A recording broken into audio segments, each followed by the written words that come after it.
الا وحی یوحا کہ میرا جو نبی ہے، قرآن تو سراپا ہدایت ہے ہی ہے، اور جس نبی کو ہم نے بھیجا ہے وہ نبی وہ ہے جو اپنی مرضی سے کوئی بات نہیں کہتا ہے، بلکہ اس کی زبان ہی اس وقت کھلتی ہے جب رب ذوالجلال کا حکم ہوتا ہے۔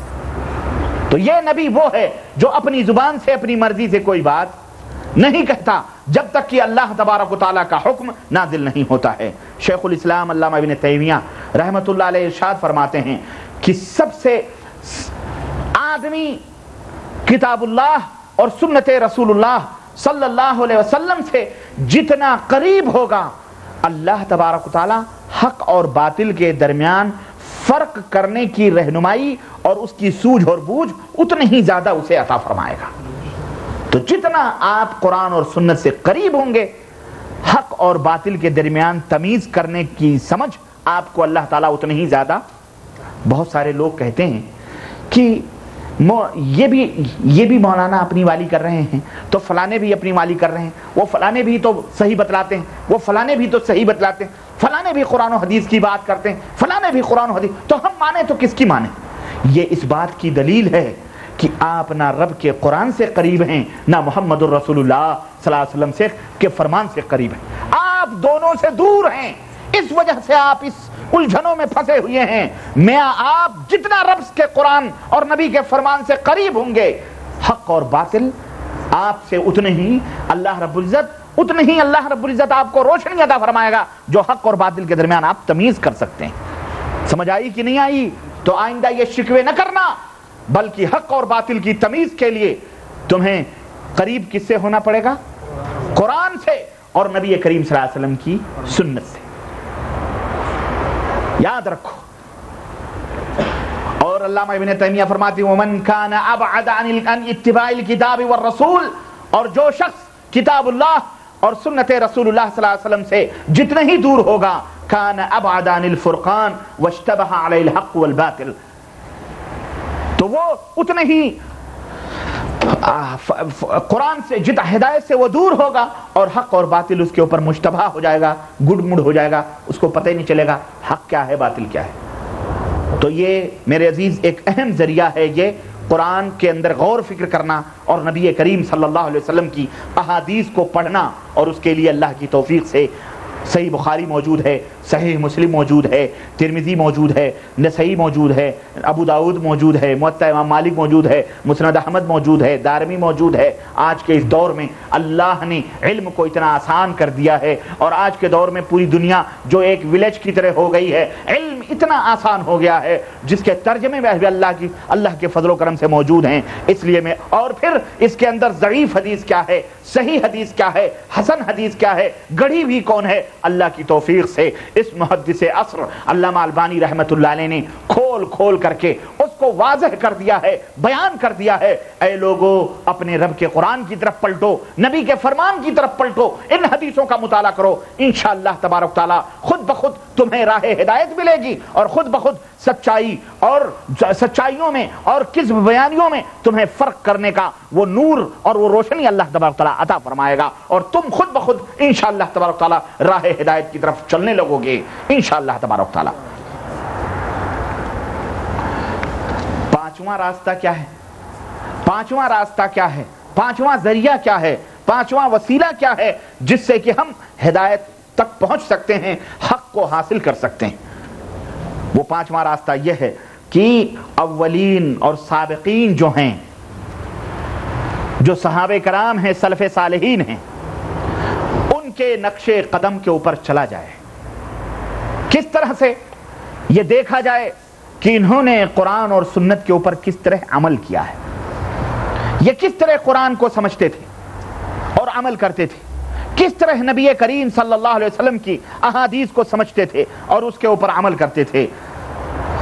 وہی سابقون اولون ہیں صحابہ کرام رضوان اللہ علیہم اجمعین، چاہے وہ مہاجرین ہوں اور چاہے وہ انصار ہوں۔ وہ اس دنیا میں انبیاء علیہم السلام کے بعد سب سے بہتر انسان، انبیاء علیہم السلام کے بعد سب سے خیر اور بھلائی کے اوپر گامزن رہنے والے وہی ان لوگ تھے جنہیں ہم نبی کے صحابہ کے نام سے یاد کرتے ہیں۔ تو ان کے نقش قدم کو تلاش کیا جائے اور ان کے نقش قدم پہ چلا جائے جن کے بارے میں اور جن کی شان یہ ہے کہ اللہ تبارک و تعالیٰ نے ارشاد فرمایا رضی اللہ عنہم ورضوا عنہ، اللہ ان سے راضی ہے اور وہ اللہ سے راضی ہے۔ تو وہ لوگ، ان کی لغزشیں بھی، ان کی خطائیں بھی اللہ تبارک و تعالیٰ نے ان کو اس سے معاف فرما دیا ہے۔ تو اس لیے لوگوں ان کے نقش قدم کو، صحابہ کرام خلفائے راشدین کے نقش قدم کو ڈھونڈو اور ان کے نقش قدم کے اوپر چلنے کی ضرورت ہے۔ وہ لوگ تھے اشداء علی الکفار رحماء بینہم، وہ کافروں کے لیے نہایت ہی سخت تھے لیکن آپس میں نہایت ہی نرم تھے۔ یہ مقدس گروہ اللہ کے نبی کے صحابہ کا تھا، جن کو اللہ تبارک تعالیٰ نے نبی کی دوستی، نبی کے ساتھ بیٹھنے اور نبی کی صحبتوں سے فیضیاب ہونے کے لیے اللہ نے منتخب فرما لیا تھا۔ اس لیے ضرورت اس بات کی ہے کہ انہوں نے جس طرح قرآن و سنت کو سمجھا ہے اسی طرح ہم بھی قرآن اور سنت کو سمجھ کر اور جس طرح انہوں نے عمل کیا ہے اسی طرح ہم عمل کریں۔ اب آپ دیکھ لو موجودہ دور میں نبی کے جو شاگرد تھے، نبی کے جو صحابہ تھے، آج پوری واللہ بتا رہا ہوں، اگر آپ تھوڑا سا بھی دھیان دیں گے، تھوڑا سا بھی غور کریں گے، حق اور باطل کے سمجھنے میں کوئی مشکل اور کوئی پریشانی نہیں ہوگی۔ تھوڑا سا آپ دیکھیں، آج ہمارے ملکوں میں بہت بڑی بڑی جماعتیں موجود ہیں، اپنے آپ کو حق بتلا رہی ہیں اور حق کی اور کہہ رہی ہیں ہمیں سب سے زیادہ ہیں اور ہماری ہی اتباع اور پیروی کرو۔ ان کی ہر بات، ان کی کتاب میں لکھا ہوا ہر عقیدہ، ان کا بتلایا ہوا ہر عمل آپ دیکھو کہ صحابہ کرام کے اندر ہے یا نہیں ہے۔ نبی کریم صلی اللہ علیہ وسلم نے اپنے صحابہ کو بتلایا کیا وہ آپ دیکھ لو، آج جو ہمارے ملکوں میں سب سے بڑی بیماری اور سب سے بڑا مرض، اور اس دور میں یہی بیماری تھی جس دور میں نبی کریم صلی اللہ علیہ وسلم آئے، اور اسی بیماری کو مٹانے کے لیے، اور وہ بیماری شرک کی بیماری تھی۔ آج دیکھ لو اسلام کے نام پر، دین کے نام پر ہمارے ملکوں کے اندر دکانداری چل رہی ہے، تجارت چل رہی ہے، گور پرستی چل رہی ہے، قبر پرستی ہو رہی ہے، اور خوب دھڑلے کے ساتھ، اور اسی لوگوں کو، وہی لوگ اپنے آپ کو اہل سنت ٹناٹن سنی کہتے ہیں، ہے کہ نہیں؟ ان کو دیکھ لو کہ کیا ابو بکر نے کبھی چادر چڑھائی نبی کے قبر پر؟ کیا ابو بکر نے عرس اور میلے کیے؟ کیا ابو بکر نے نیاز کیے؟ کیا ابو بکر نے گیارہویں بکائی؟ کیا ابو بکر نے، کیا عمر نے، کیا عثمان نے، کیا علی نے، کیا طلحہ نے، کیا زبیر نے، کیا صحابہ نے یہ تمام سب کیا؟ کرو، دیکھو، موجود ہے، اپنی آنکھوں سے دیکھو۔ لوگوں تم اپنی آنکھوں سے دیکھتے نہیں ہو، صرف یہ دیکھتے ہو کہ یہ بات کہنے والا کون ہے، ہمارا مولوی ہے تو آنکھ بند کر کے اس کے پیچھے چلے جاتے ہو۔ یہ نہیں دیکھتے ہو کہ اللہ اور اس کے رسول کیا بیان فرما رہے ہیں، یہ دیکھتے ہو کہ ہمارا مولوی بیان فرما رہا ہے، خلاص ہم اسی کے پیچھے چلیں گے، جہاں وہ جائے گا وہیں ہم بھی جائیں گے، نعوذ باللہ۔ لکم دینکم ولی دین، تمہارا دین تمہارے لیے، ہمارا دین ہمارے لیے۔ اس طرح سے امت کے اندر فتنے قائم کر کے، اور میرے عزیز سچے اور جھوٹوں کو پہچانو۔ اس دنیا کے اندر سچے اور جھوٹوں کو پہچاننے کی ضرورت ہے آج کے دور میں۔ اس لیے اللہ تبارک تعالیٰ نے تمہیں قرآن عطا فرمایا، نبی کا فرمان عطا فرمایا ہے۔ صحابہ کرام کچھ عمل کر کے اللہ کے رسول صلی اللہ علیہ وسلم نے صحابہ کرام کو پیدا ہی اسی لیے کیا گیا تھا تاکہ وہ ہمارے نبی کی بتلائے ہوئے طریقے پر عمل کر کے قیامت تک آنے والوں کے لیے ایک نقش چھوڑ جائیں۔ خود نبی بھی عمل کرے اور نبی کے صحابہ بھی پریکٹیکل شکل میں اس کو مضبوط کر دیں تاکہ آنے والے لوگوں کے لیے وہ سند ہو جائے، ثبوت ہو جائے۔ ان کی اتباع کرو گے اللہ تم سے بھی راضی اور خوش ہو جائے گا، لیکن ان کے علاوہ اور کسی کی اتباع کرو گے اللہ راضی اور خوش کوئی ضمانت نہیں ہے۔ نہ ما انزل اللہ بہا من سلطان، اللہ نے ان کی اتباع، ان کی تقلید، ان کی پیروی پر کوئی دلیل نہیں اتاری ہے، لیکن صحابہ کرام وہ مقدس گروہ ہیں جن کی پیروی اور جن کی اتباع پر اللہ نے فرمایا میں تم سے راضی ہو جاؤں گا، میں تم سے خوش ہو جاؤں گا۔ فَإِنْ آمَنُوا بِمِثْلِ مَا آمَنْتُمْ بِهِ فَقَدْ اهْتَدَوْا،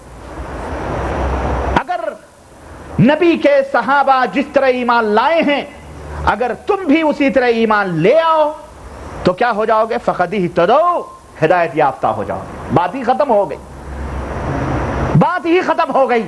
تو میرے عزیزوں، میرے دوستو، ذرا پرکھو، ذرا اپنے سامنے بھی رکھ کر کے حق اور باطل کی پہچان کرو، کھگالو۔ تمہیں اتنی فرصت نہیں دنیا کے اندر اس طرح مشغول ہو گئے ہو کہ حق اور باطل کی پہچان نہیں کر سکتے؟ اتنا موقع نکالو اپنی زندگی کے 24 گھنٹے میں، اتنا وقت نکالو، کبھی بیٹھ کر کے سوچو کہ آج ہم ان دلدلوں میں پھنسے ہوئے ہیں، ہر مسلمان ایک دوسرے کو کافر مشرک کہہ رہا ہے، اس کی وجہ کیا ہے؟ اس کا سبب کیا ہے؟ مسلمانوں، اس کو آپ کو حل کرنا ہے. اللہ کی قسم آپ جس دن کھڑے ہو جائیں گے اس دن باطل، شرپسندیاں اور اس طرح سے منمانیاں ختم ہو جائیں گی اور اللہ کا قرآن اور نبی کا فرمان دنیا کے اوپر غالب ہو جائے. تو یہ اللہ تبارک تعالیٰ نے ارشاد فرمایا. اللہ کے نبی صلی اللہ علیہ وسلم حضرت انس کی حضرت ابو درداء کہتے ہیں، ابن ماجہ کی روایت ہے نبی کریم صلی اللہ علیہ وسلم سے مروی ہے، کہتے ہیں وَأَيْمُ اللَّهِ لَقَدْ تَرَكْتُكُمْ عَلَى مِثْلِ الْبَيْضَاءِ لَيْلُهَا وَنَهَارُهَا سَوَاءٌ. اے میری امت کے لوگوں، میں اللہ کی قسم کھا کے کہتا ہوں کہ میں نے تمہیں ایک ایسے راستے پر چھوڑا ہے، ایک ایسی راہ پر چھوڑا ہے، اللہ اکبر، جس کی رات بھی دن ہی کی طرح ہے، جس کے راتوں میں بھی اور دن میں کوئی فرق. یعنی اس طرح سے واضح ہمارا دین ہے، ہمارا اسلام اس طرح کھلم کھلا ہے، اس میں کوئی پریشانی نہیں، کوئی پیچیدگی نہیں. یہ مولویوں نے اپنے پیٹ بھرنے کے لیے، جس طرح برہمنوں نے دوسرے ہندوؤں کو پریشان کرنے کے لیے، اپنا روزی روٹی کمانے کے لیے انہوں نے گیتا اور رامائن اور دیگر جو ان کی وید کی کتابیں ہیں پابندیاں لگا کر صرف دکانداری چمکانے کے لیے اس طرح ان کو اپنے قبضے میں کیا ہوا ہے. اسی طرح اس دور کے ملاؤں نے بھی صرف اپنی روزی روٹی کمانے کے لیے تم کو الجھنوں میں ڈالا ہوا ہے کہ تم دنیا دار بن جاؤ، تمہارے پیسوں سے ہمارے مدرسے دارالعلوم چلیں گے، تم کماؤ، تمہیں کیا فکر ہے، ہمارے ہاتھوں پہ بیعت کر لو، رسیاں پکڑ لو، دو چار چلے چپاٹے کر لو اور چلے دو چار ہکی مار لو اور دو چار وظیفے 10 وظیفے سیکھ لو، بات ختم، جنت میں پہنچ جاؤ گے. میاں تمہیں فکر کرنے کی ضرورت ہی نہیں. اللہ کی قسم آج اسی میں لوگ گمراہ ہوئے ہیں. لوگوں، اپنے ذہن و دماغ کو، اللہ نے تمہیں دماغ دیا ہے اور کل قیامت کے دن اللہ کے سامنے کھڑا ہونا پڑے گا. اللہ کے نبی فرماتے ہیں کہ تمہارے درمیان اور اللہ کے درمیان کوئی تیسرا ٹرانسلیٹر نہیں ہوگا، مترجم نہیں ہوگا کہ تمہاری باتوں کے ترجمے کر کر کے بتلائے گا، بلکہ رب ذوالجلال سوال کرے گا، تمہیں جواب دینا پڑے گا. اس دن کیا کہو گے تم؟ اس دن کون سے پیر کو المدد کہہ کے پکارو گے؟ کون سا تمہارا مرشد اور مولوی آئے گا؟ کون سے؟ اور ایک بات اور بتاؤں، یہ جو تمہیں بزرگوں کی دھونس دے دے کر کے تمہیں گمراہ کیا جا رہا ہے نا، کیا میاں یہ دیکھو ہم میں کتنے بزرگ ہیں، یہ شبلی ہیں، تو یہ جنید بغدادی ہیں، تو یہ خواجہ اجمیری ہیں، تو یہ بختیار کاکی ہیں، تو یہ جناب علی حجویری ہیں، تو یہ پاک بٹنی ہیں، تو یہ فلانے ہیں، یہ تو یہ فلانے ہیں، یہ تو فلانے ہیں، اس طرح کر کے روب دو، یہ بھی یہی تھے، وہ بھی وہی تھے، وہی. یہ سب جھوٹ ہے، یہ سب جھوٹ ہے، جھوٹ ہے، سب جھوٹ ہے. صرف تمہیں عقیدت و محبت میں اندھا کر کے اپنا الو سیدھا کرنا چاہتے ہیں، اپنا الو سیدھا کرنا چاہتے ہیں. اللہ کی قسم مسلمانوں، تفصیل کی بات نہیں ہے، اپنی آنکھیں کھولو، اپنی آنکھیں کھولو، آنکھیں کھول کر حق اور باطل کو سمجھو. قرآن اللہ کی قسم بہت آسان ہے، بہت آسان ہے.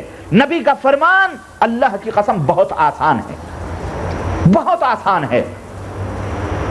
اور جو اپنے نبی، اپنے قائد، اپنے رہنما، اپنے مالک کی زبان نہ سمجھ سکے، ان کی بولی نہ سمجھ سکے، ان کی بات نہ سمجھ سکے، وہ کیسا غلام اور کیسا بندہ؟ بولو، وہ یہ کہلانے کا حق رکھتا ہے کہ میں اس کا بیٹا اگر باپ کی زبان نہ سمجھے اور باپ کہے بیٹے یہ ہے، وہ کہے ابا حضور ہم آپ کی بات ہی نہیں سمجھ رہے نہ ہم جانتے، تو کیسا بیٹا ہے وہ؟ اس لیے میرے عزیز یہ مثالیں اس لیے دی جا رہی ہیں تاکہ سمجھو حقیقت کو. تو یہ پانچواں راستہ تھا کیا کہ صحابہ کرام رضوان اللہ علیہم اجمعین نے جس طرح قرآن کو سمجھا ہے، احادیث کو سمجھا ہے، اس طرح ہم کو سمجھنا ہے.